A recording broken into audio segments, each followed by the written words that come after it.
안녕하세요. 캠벨 생명과학 시판 생물공부 함께하고 있는 이정민입니다. 자, 이제 오늘부터 우리 이제 생물을 구성하고 있는 기본 단위 세포부터 얘기를 시작을 해볼 건데요. 사실은 7단원 얘기는 굉장히 긴 얘기라서 두 강으로 나눠서 진행이 되실 예정입니다. 오늘 일단 세포 전체적인 구조 보시고 이제 8강은 뭐 세포막의 구조라거나 내지는 그 세포막을 통해서 물질이 이동한다거나 이런 식으로 이제 세포와 관련된 이야기부터 생물 이야기 본격적으로 시작하게 될 겁니다. 자, 우리 세포 구조 보시기 전에요. 사실 우리가 이제 세포들이 워낙에 작기 때문에 이 세포들을 연구하는 가장 기본적인 도구가 현미경입니다. 우리 보통 생물 연구는 관찰을 기반으로 해서 시작을 했다라고 얘기를 하거든요. 그 관찰을 하는데 가장 중요했던 도구 중에 하나가 현미경이라고 생각을 하시면 되시는데요. 자, 여기 지금 보시면 주변에 있는 몇 가지들의 대략적인 스케일들이 나와 있다라고 보시면 되시는데, 자, 여기 지금 보시면 우리 사람을 구성하고 있는 세포는 우리 좀 이따 얘기하겠지만 세포 중에서 진핵세포에 해당하는 세포들은 주로 이제 스케일을 얘기할 때 1 마이크로미터부터 10 마이크로미터 사이에 스케일을 가지고 있다라고 보시면 되겠어요.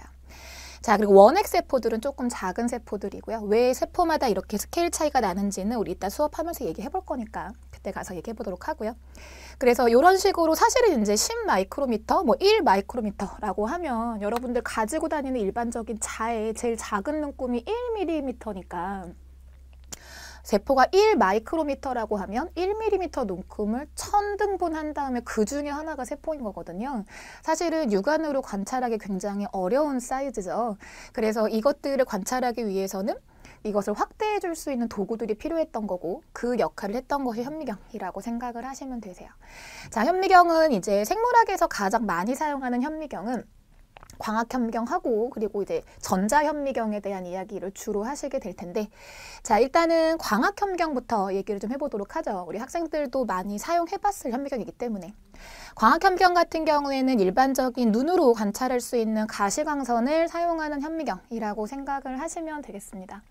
자, 그랬을 때 현미경의 성능을 얘기하는 값이 크게 세 가지가 있다라고 보시면 되시는데요. 일단은 배율이 얼마만큼 확대를 할 수 있느냐. 현재 우리가 사용하고 있는 광학현미경을 가지고 확대를 한다라고 했을 때 뭐 별다른 도구, 이머선 오일 같은 별다른 도구가 없이 확대를 한다라고 하면은 대략적으로 무리 없이 확대할 수 있는 비율이 대략 한 뭐 500배 정도라고 생각을 하시면 되시고요. 요게 이제 1000배 이상 올라가야 된다라고 하면은 별도의 도구가 조금 필요합니다. 그래서 500배 정도의 그 확대를 할 수 있는 현미경들이 이제 우리가 일반적으로 사용하는 그 광학 현미경이라고 생각을 하시면 되실 텐데요. 확대는 했는데 이게 뭐가 뭔지 알아볼 수 없겠다라고 하면은 사실은 별 쓸모가 없죠. 그래서 이 얼마만큼 선명하게 관찰할 수 있도록 해두냐라고 하는 것의 능력이 해상력이라고 합니다. 해상력은 사실은 이제 말뜻을 보게 되면 어떤 두 점이 이렇게 떨어져 있을 때 아, 요거 떨어져 있는 두 점이구나 라고 생각할 수 있는 이 최소한의 거리를 의미하거든요. 그랬을 때 선명도가 명확하지 않으면 가까이 놓여 있는 점들 같은 경우에는 아, 이게 두 점인가? 한 점인가? 긴가민가 하네? 이런 식이 됐을 때 해상력이 떨어진다라고 얘기를 합니다. 그래서 이 두 점을 구분할 수 있는 거리가 가까우면 가까울수록 해상력은 좋다라고 생각을 하시면 되시고요. 뭐 카메라 좋아하는 학생들은 무슨 말인지 충분히 이해하실 거고. 그래서 확대를 많이 하고 또 선명하게 관찰을 하는데, 자, 우리가 세포 내부에 오늘 학습해 보시면 아시겠지만 굉장히 많은 구조들이 있습니다. 그렇기 때문에 사실은 그냥만 확대를 해가지고 본다라고 했을 때 이게 뭐가 뭔지 구분이 잘 안 되는 일이 발생을 하게 돼요. 자, 그렇기 때문에 사실 우리는 그 중에서 아, 나 이번에는 이 부분을 좀 관찰을 하고 싶다라고 하면 관찰하고자 하는 부분만 도드라지게 보이도록 하는 기술이 필요하겠죠. 그 능력을 우리는 대비라고 얘기합니다. 그래서 다른 부분, 컨트라스트, 다른 부분하고 내가 관찰하고자 하는 부분을 구분을 시켜서 관찰을 차이점을 강조해주는 정도, 요걸 대비라고 얘기를 하고요. 그래서 현미경을 사용하시는 경우에 현미경의 능력을 얘기한다라고 하면 크게 세 가지. 확대하는 정도, 그리고 선명도를 구분하는 정도, 그리고 내가 관심 있어 하는 것을 얼마나 도드라지게 보이게 하는 정도까지 요 세 가지를 가지고 현미경의 능력을 측정한다라고 생각을 해주시면 되시겠어요. 자, 그랬을 때 이 여기 지금 보시게 되면 사실은 광학현미경도 종류가 굉장히 다양하게 나와 있습니다. 사실 여기는 지금 언급이 되어 있지 않지만 사실 여러분들 그 옛날 과거 기억도 어렴풋한 그 시절에 그 해부현미경이라고 하는 거 사용을 해보셨을 거예요. 그 해부현미경도 사실은 엄밀히 구분을 하자면 광학현미경의 한 종류라고 보시면 되십니다. 그런데 이제 여기 지금 나와 있는 현미경들은 사실 굉장히 높은 기술력들을 가지고 사용하는 광학현미경들이고요. 일반적으로 여러분들이 사용하는 현미경은 명시야 현미경이라고 생각을 하시면 되세요. 그런데 이제 명시야 현미경 같은 경우에는 내가 관찰하고자 하는 대상을 또렷하게 보이게 하기 위해서 보통은 시료를 처리할 때 염색을 해가지고 관찰을 하게 되죠. 그렇죠? 그런데 이제 다른 이 광학현미경들, 뭐 위상차 현미경이라거나 내지는 컨포컬 같은 경우에는 이제 대비 효과를 크게 내주기 위해서 형광물질을 사용을 한다거나 내지는 금속 코팅을 한다거나 이런 방법을 통해서 대비 효과를 크게 내줄 수 있다라고 생각을 해주시면 되시겠습니다. 사실 저는 광학현미경을 구분을 해드릴 때 지금 여기 나와 있는 것들을 전반적으로 그냥 일반 광학현미경이라고 얘기를 하고요. 해부현미경하고 구분을 좀 해드리는 편인데 제가 좀 전에 말씀드렸던 그 해부현미경이라고 하는 것과 여기 지금 아래쪽에 나와 있는 일반적인 광학현미경들을 좀 구분을 하실 필요가 있으세요. 이거는 사실은 전자현미경을 좀 구분을 잘 하기 위해서 하는 작업이기도 한데요.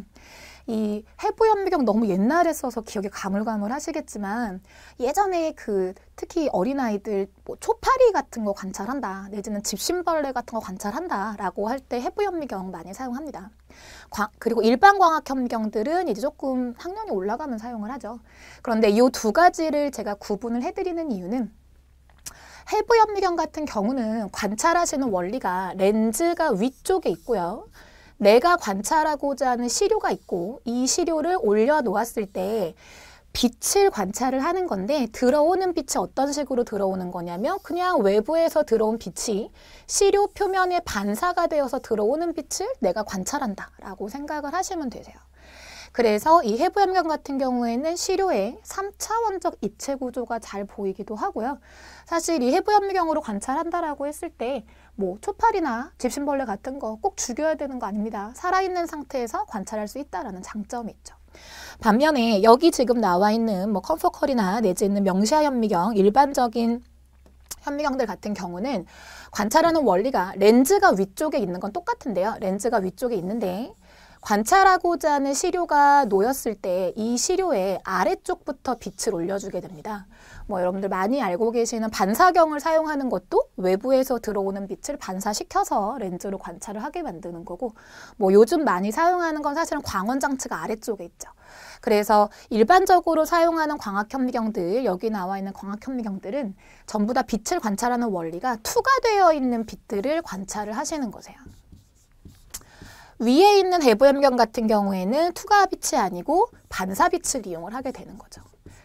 그랬을 때 반사빛을 이용을 하게 되면 3차원적 입체 구조가 잘 보이는 반면에 투과빛을 이용을 한다라고 하면 일단 빛이 통과해야 되기 때문에 이 투과빛 같은 경우에는 관찰하고자 하는 시료의 절편을 얇게 만들어야 한다는 공통점이 생깁니다.